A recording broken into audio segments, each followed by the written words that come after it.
할렐루야. 오늘도 우리에게 생명 주시고 또 생명을 누리게 하시는 하나님께서 여러분을 불러주셨습니다. 삶의 이런저런 모양으로 살다가 이 시간 함께 이 자리에 오는 여러분을 진심으로 환영하고 축복합니다. 이 시간 우리가 드리는 이 예배는 단순하게 그냥 시간을 보내는 시간이 아니라 하나님께서 여러분에게 생명 주시고 회복시키시기 위해서 불러주신 하늘의 새 힘을 공급받는 자리가 바로 이 자리입니다. 오늘 이 시간 우리의 심령이 새로워지고 여러분의 지친 마음이 회복되며 주님의 은혜가 충만히 임하기를 소망합니다. 이제 마음을 다해서 우리 하나님을 예배하며 우리에게 주신 생명의 말씀을 기대하신 여러분 되시기 바랍니다. 주께서 이 시간 이 예배 가운데 풍성한 은혜로 함께 할 것입니다. 자, 우리는 레위기를 통해서 하나님께 주신 말씀을 계속 보고 있습니다.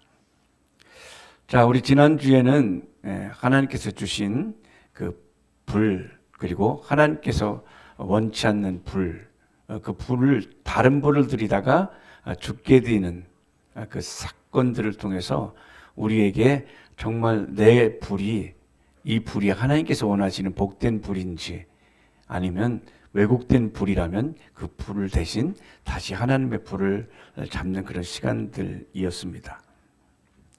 자, 이렇게 주님께서 예배와 불, 하늘의 불에 대해서 말씀하시고 난 뒤에 오늘 레위기 그 다음에는 갑자기 여인의 출산과 나병, 그 문둥병에 대해서 이야기가 나옵니다. 예배인데 왜 여인의 출산 이야기가 나오고 왜 문둥병 이야기가 장장 몇 장이 걸쳐서 나오는지 여러분 궁금하신가요? 아니면 그냥 나왔나 보다 하고 생각하셨나요?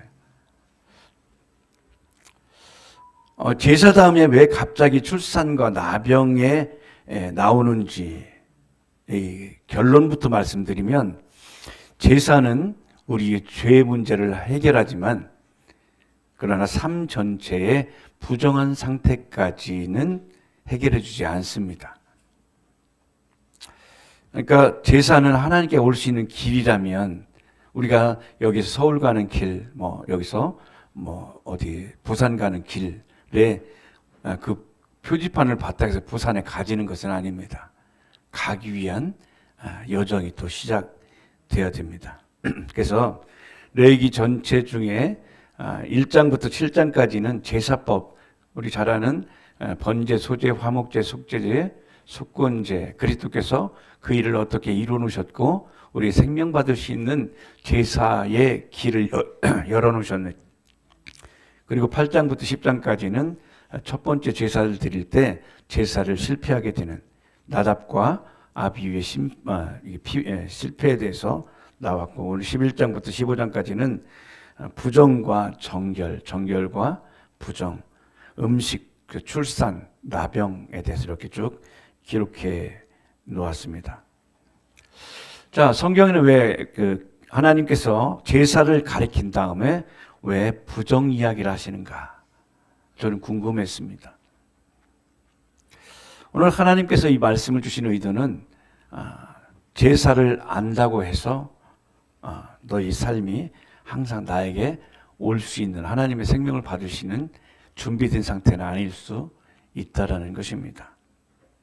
그러니까 제사는 길이고 그 길이 막히는 것은 부정입니다. 그래서 하나님께서는 너희에게 제사의 법을 가르쳐 주었지만 실제 나에게 와서 그 복을 누리려면 너희에 있는 부정을 제해야 된다. 네, 말씀하시는 것입니다.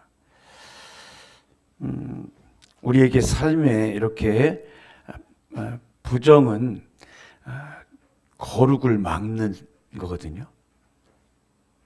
부정은 하나님께 나가서 생명받는 것들을 나가지 못하게 하는 것들이 부정입니다. 부정의 방법들이 뭐가 있나 보니까 언어, 말이 있죠. 우리 부부간의 관계에서도 언어가 그 사람과 나와의 관계가 깨지게 하는 파괴적인 언어를 사용하게 되면 결국 그것을 통해서 하나님께 나아가는 길이 막히게 됩니다. 가까이 있다고 해서 말을 함부로 하는 것이 아니라 가까이 있기 때문에 더 존중이 여기는 그 시간들이 있어야 됩니다. 멀리 있는 사람들은 언제나 떠날 수 있지만 가까이 있는 사람은 끝까지 나와 함께하는 귀중하고 소중한 존재이기 때문에 우리는 가까이 있다고 해서 그냥 함부로 대하지 않고 너무 소중하게 대해야 될 것이 바로 가족이고 부부고 부모와 자녀 간의 관계입니다. 남들은 그냥 말로 함부로 하게 되면 무시하고 안 받으면 됩니다. 그러나 함께 사는 자는 그것이 계속해서 영향을 미치기 때문에 아프고 그것이 오래 되게 되면 마치 문둥병의 특징이 무엇입니까? 감각이 안 되는 거예요. 감각이 안 되면 큰일입니다. 그래서 이제 습관대로 하다 보면 나도 모르는 사이에 감각이 없어집니다. 무감각해집니다. 마치 손에 굳은 살이 박이는 것처럼 마음에 굳은 살이 박이면 큰일입니다. 그래서 하나님께서는 사도 바울을 통해서 너 마음에 할례를 받으라. 굳은 살을 제거하라. 너무 소중한 사람과의 그 관계 깨는 것은 언어이고 살리는 것 또한 언어입니다. 그러니까 언어가 부정한 말을 하게 되면 그 부정한 것을 통해서 둘 간의 관계도 함께할 수 없고 하나님과 우리의 관계도 부정한 언어, 진리의 말씀, 하나님의 말씀이 아닌 사람과 감정적인 언어를 사용하게 되면 하나님과 우리와의 관계 또한 가까이 갈 수 없게 되는 이것을 부정이다. 이렇게 성경은 말씀하고 있습니다. 생각은 어떤가요? 생각은. 그러니까 지금 내가 이 부정의 언어가 나올 때 부정의 언어가 나오기 전에 먼저 생각의 거름망이 있습니다. 그렇게 생각하기 때문에 그런 말이 나오는 거예요. 그런데 우리 생각에는 육신의 생각이 있고 영의 생각이 있습니다. 그러니까 육신의 생각, 감각과 느낌들을 그냥 느껴진다고 표현하는 것이 아닌 그것을 필터링해서 표현해야 됩니다. 그러기 위해서 우리는 성령 안에 거해야 되고 성령의 도우심이 있어야 되고 그렇습니다. 근데 희한하게 하나님께서는 우리가 말하는 대로 하나님께서 우리 말과 생각을 우리가 하는 대로 하나님께서 이끄십니다. 무엇보다 중요한 것은 너희 생각이다. 생각이 우리의 인생을 주관합니다. 그래서 여러분 생각이 하나님께서 기뻐하시는 영의 생각인지 아니면 육신의 생각인지를 항상 살펴봐야 됩니다. 중요한 것은 군인들이 중요한 게 뭔가요? 경계입니다. 경계. 경계가 뭐냐면 적이 오기 전에 이 초소에서 미리 막는 것입니다. 그래서 적이 올 때 비상벨을 울려서 함께 그것을 방어할 수 있도록 하는. 그래서 옛날 어떤 장군이 그런 얘기를 했습니다. 전쟁에 실패하는 것은 이해할 수 있지만 경계에 실패하는 것은 용서가 안 된다. 우리 삶에 우리 인생에 하나님께 주신 복이 실제 생명되지 못하게 하는 악한 생각, 악한 말 이것을 우리는 점검해야 됩니다. 오늘 이 시간 하나님께서 여러분 부르셔서 한 주 동안 삶에 여러분이 살아온 말해온 배경들 어떤 말을 하고 살아오셨습니까? 어떤 생각을 하면서 살아오셨습니까? 하나님의 말씀은 우리에게 어떤 생각을 하며 살고 어떤 말을 살 수 있는지 필터링 하시도록 하나님께서는 일주일에 한 번씩 새 떡을 공급해 주십니다. 태도 있습니다. 태도 또한 그 사람을 무시하는 태도라든지 인정하지 않는 태도 이것 또한 관계를 깨뜨리는 것입니다. 꼭 우리는 내가 말 그렇게 하지 않아도 태도 있죠. 경멸하는 태도 그냥 무시하고 눈을 깔본다든지 아니면 그 사람을 얘기했을 때 그냥 무시하면서 하고 한숨을 쉰다든지 하는 무시. 이것 또한 관계를 깨뜨리는 부정한 표현입니다. 습관, 중요한 습관. 여러분, 습관, 내가 그렇게 해왔기 때문에 여전히 그렇게 해도 된다는 이런 권리는 없습니다. 제가 이제 사역하면서 이제껏 목회 이제 한 20년 넘게 목회하면서 공통적인 것은 하나님께서 주신 말씀을 듣고 또 우리가 기도하면서 그것을 반대하고 축사하는 그 시간을 갖는다 해서 그 사람의 삶이 당장에 바뀌지 않는다는 것입니다. 그러니까 그런 거 있죠, 여러분. 세차를 했는데 하늘에서 비가 내리면, 요즘 같은 황사비가 내리게 되면 차가 아주 더러워집니다. 그러면 비가 내리고 나면 흔적들이 있는 것처럼 우리 삶에 악한 것들이 우리 생각과 언어와 태도와 경험들을 이렇게 변질시켜 놓게 되면 그것이 여전히 우리에게 영향력을 미칠 수 있다는 것입니다. 그러니까 제가 요즘에 기도하면서 하나님께서 준비시키는 것이 있습니다. 우리 성도들의 언어 훈련, 재정 훈련. 그러니까 지금 재정 하나님께 주신 채찍에 맞음으로 나음을 입었습니다 해서 그냥 그렇게 한다고 해서 내 태도가 이 순간 되긴 하지만 그 태도가 계속 유지되냐, 그렇지 않은 경우가 많다는 것입니다.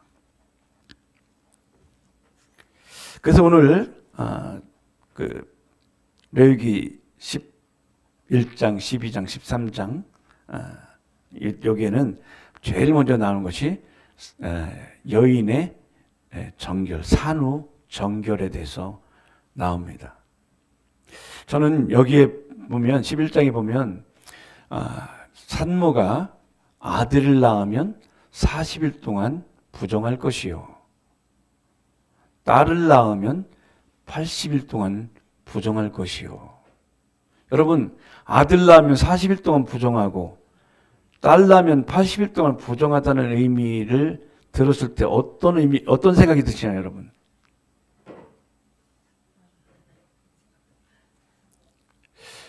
이게 남녀 차별인가요? 차별로 느껴지시나요? 하나님이 차별하시는 하나님. 저도 그렇게 왜 그럴까? 이제 나름대로 제가 이렇게 생각했었어요. 남자아이를 낳을 때는 얘가 막 산 거기를 돌파할 때 힘있게 나와서, 그리고 여자아이들은 이렇게 좀 약하게 나와서 그것이 부정한 것이 더 오래 가나? 라고 생각을 한번 해봤었어요. 근데 성경에 보니까요, 여자는 생명을 잉태하는 자들입니다. 생명을 소유하는 자들이기에 하나님 앞에서 더 정결한 시간들을 더 배로 가져야 된다는 거예요. 왜냐하면 성경에 나온 여인은 교회를 말합니다. 교회는 잉태하는 것입니다. 생명을 잉태하는 자들이 여인이기에 남자보다 더 정결한 시간들을 가져야 됩니다. 그래서 하나님께서는 남자들에게 애 낳으라고 하지 않고 출산은 여인들에게 맡긴 것은 여인들이 잘 참기 때문에, 남자보다 더 참을 수 있는 힘이 있기 때문에 그럴까요? 그렇게 원래대로 참을 수 있는 사람은 없습니다. 성령의 도우심을 통해서 그만큼 더 신부된 교회가 거룩을 위해서 준비하는, 거룩은 단순히 주께서 십자가를 통해서 이루시지만 그 거룩을 계속 유지하는 것은 우리의 수고가 함께 있어야 됩니다. 출산이 죄는 아닙니다. 그런데 출산하는 것은 마치, 여러분, 여인들이 한 달에 한 번씩 월경을 하잖아요. 그 성경에는 여인들이 월경할 때 부정하다고 그래요. 부정하다. 이 부정은 뭐냐면 죄가 아니에요. 죄와 부정은 달라요. 성경에 나오는 부정은 뭐냐면 하나님께 나갈 수 없는 상태를 말합니다. 죄는 아예 막혀있는 길이지만 지금 그렇게 월경할 때, 왜 월경이 그렇습니까? 여인은 있는 그 난자를 통해서 생명을 잉태하는 것이 거룩한 신부들의 할 일입니다. 그런데 그 생명을 받아서, 말씀인 씨를 받아서 그 생명이 잉태되어야 되는데 그 잉태되지 않고 그냥 흘려보내게 되는 것들이 유출이라고 하죠. 피 흘림. 그래서 여인들이 그 생명이 잉태되면 기쁨이 오지만 생명이 잉태되지 않으면 한 달에 한 번씩 우리 민감하시죠, 여러분? 여자분들이 민감한 이유는 뭐냐면 이 속에 생명이 잉태되지 않고 그냥 보내는 것에 대해서 이렇게 잃어버리는 것에 대해서 민감하다가는. 그래서 우리 집에서는 어떻게 정했냐면 그때 민감해지니까 이렇게 얘기했습니다. 나 그날이야. 그러면 우리 나머지 남자 셋은 조심조심했습니다. 왜냐하면 잊게 되는 생명을 잃게 되는 이 상황들. 그래서 그것을 표현하는 것이 좋습니다. 여인들은. 자, 지금 아이가 태어날 때부터 정결 예식을 가지라는 것은 사람은 태어나면서부터 정결하지 않고 정결한 하나님의 도우심을 받아야 되는 존재임을 말씀하고 있습니다. 그러니까 우리 모두는 하나님의 도우심이 필요한 자들입니다. 자, 이렇게 산모의 정결이 첫 번째 나오고 두 번째, 세 번째, 네 번째 계속 나병에 대해서, 문둥병에 대해서 다루게 됩니다. 나병의 특징이 있습니다. 나병은 겉에서 시작됩니다. 그리고 그것이 점점 안으로 퍼져 들어갑니다. 처음에는 작게 시작합니다. 점점 확장됩니다. 그리고 숨기면 더 심각해지는 것이 나병입니다. 나병을 통해서 하나님께서 우리에게 주시는 것은 죄는 처음에는 아주 작다. 그리고 점점 확장된다. 그리고 그 확장된 죄가 결국은 공동체를 무너뜨린다는 것을 나병을 통해서 말씀하십니다. 그래서 하나님은 오늘 나병 환자들이 어떻게 하냐면, 자, 문둥병 나병 환자가 레위기 13장 45절 46절 볼까요? 레위기 13장 45절 46절 함께 읽겠습니다. 문둥 환자는 옷을 찢고 머리를 밀며 입술을 가리우며 외치기를 부정하다 부정하다 할 것이요 병 있는 날 동안은 늘 부정할 것이라. 그가 부정한 즉 혼자 살되 진 밖에 살기니라. 문둥병, 죄는 함께 살 수 없게 되는 상태를 말해요. 같이 있지만 함께 있지 못하게 되는 상태. 문둥병입니다. 죄입니다. 그래서 문둥병자는 이렇게 입술을 가리고 말하라는 거예요. 사람들이 지나가면 부정하다.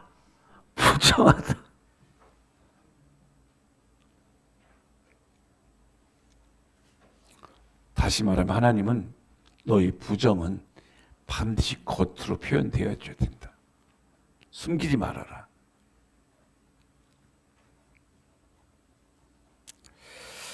자, 말씀드리기 전에 레위기는 이제 단계가 3단계인데 첫 번째 제사는 어떻게 하나님께 나아가는가. 그리고 산모는 태어날 때부터 거룩을 위한 준비가 필요하다. 나병 환자를 통해서 죄는 터지고 반드시 다뤄져야 된다.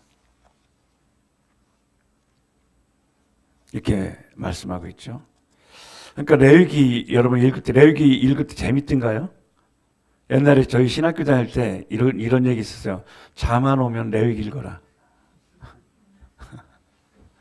그런데 실제 레위기는 생명 덩어리입니다. 그래서 유대인들이 아이가 자라나면 제일 먼저 가르치는 것이 레위기입니다.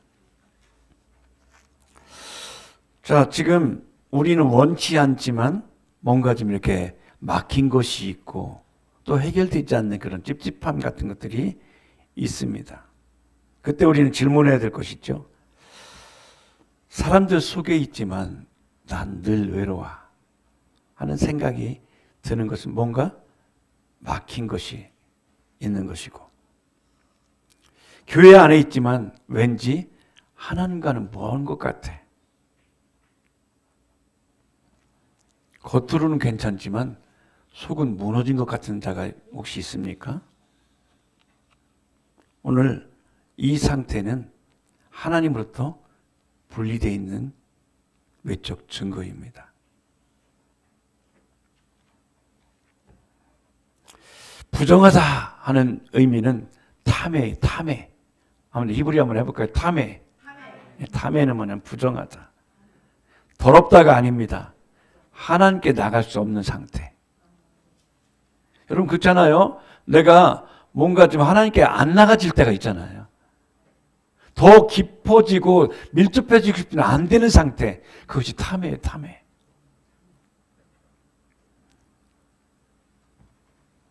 그러니까 부정한 탐해의 상태에서는 하나님께 나갈 수 없게 되는데, 그러기 위해서 뭘 입어야 되냐면 정결을 입어야 돼요. 부정한 상태로는 갈 수 없기 때문에 정결의 기름 부으심을 받아야 됩니다. 그렇게 되면 하나님께 나갈 수 있게 되고, 그럼 하나님께서 쫙 임하시는데 거룩이 임합니다. 카도시. 예. 그러니까 부정에서 갈 수 없는 자가 정결을 옷 입고 나가면 거룩해지는. 그러니까 부정, 정결, 거룩의 순서를 통해서 회복시키십니다.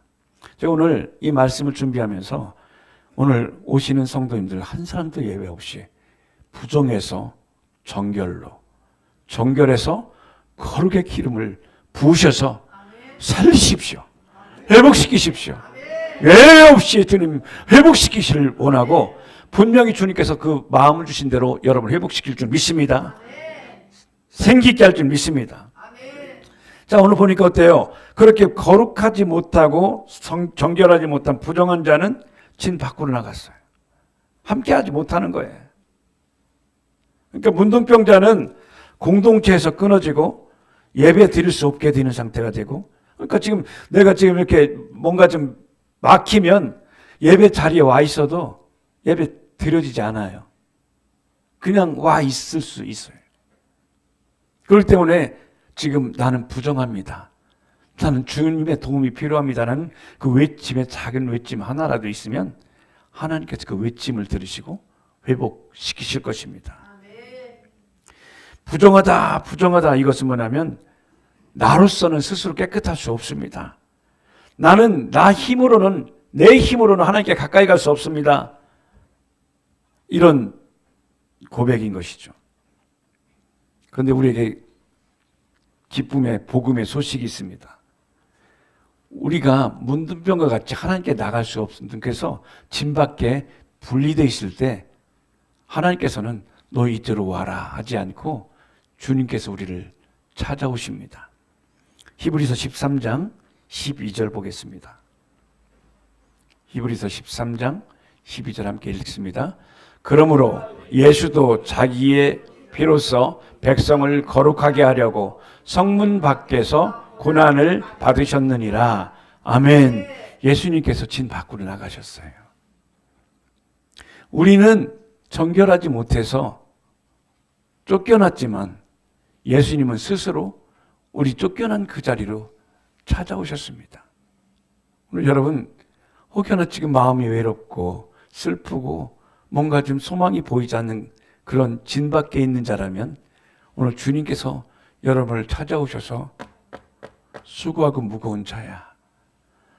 넌 내 사랑하는 자다. 내 기뻐하는 자라. 이 음성이 여러분을 향해서 들려진 음성이심을 확신하시길 축복합니다.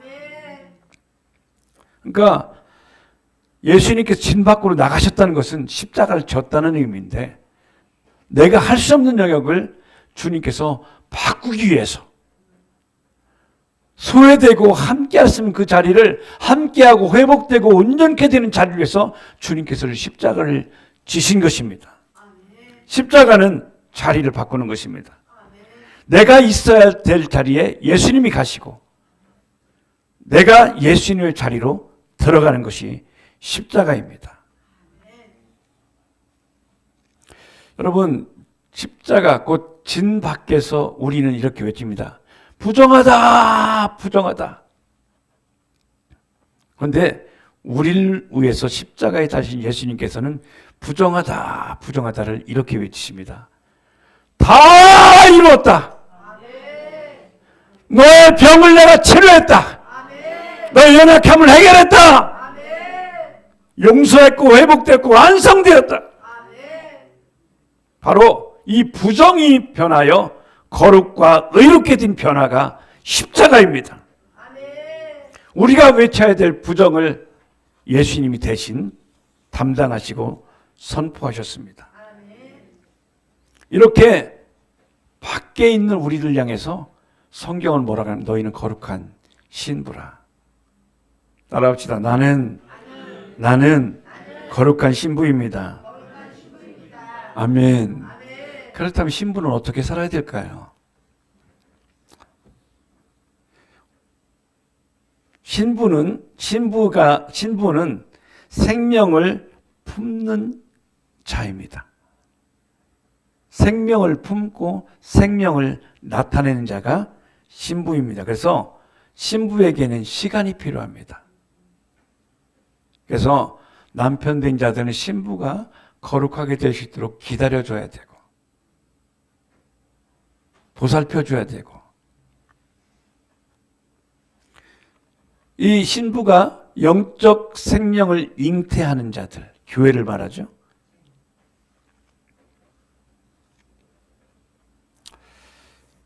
그래서 신부는 매일매일 정결의 시간을 갖습니다. 우리도 결혼식 하기 전에 여러분 마사지하고 이렇게 하잖아요.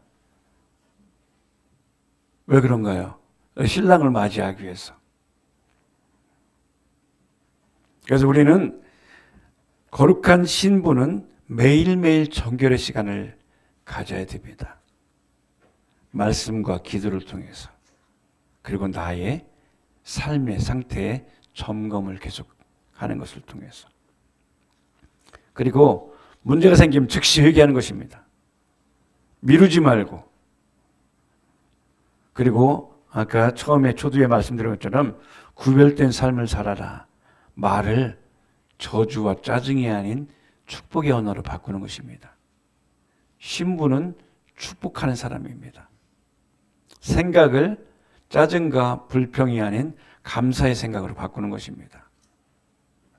그리고 관계는 이기주의가 아닌 사랑과 덮는 사람으로. 사랑은 허다한 허물을 덮습니다. 그래서 매일매일 정결의 시간을 갖고 즉시 회개하고 구별된 삶을 사는 것이 신부의 삶이고 마지막은 기다리는 삶입니다. 신부는 신랑을 기다리는 사람입니다. 오늘 예수님이 오셔도 괜찮은 삶. 제가 청년회 때도 어느 때만 열심일 때는 주님 마라나타 지금 오십시오. 근데 그러지 않을 때는 더디나타. 주님 더디 오십시오.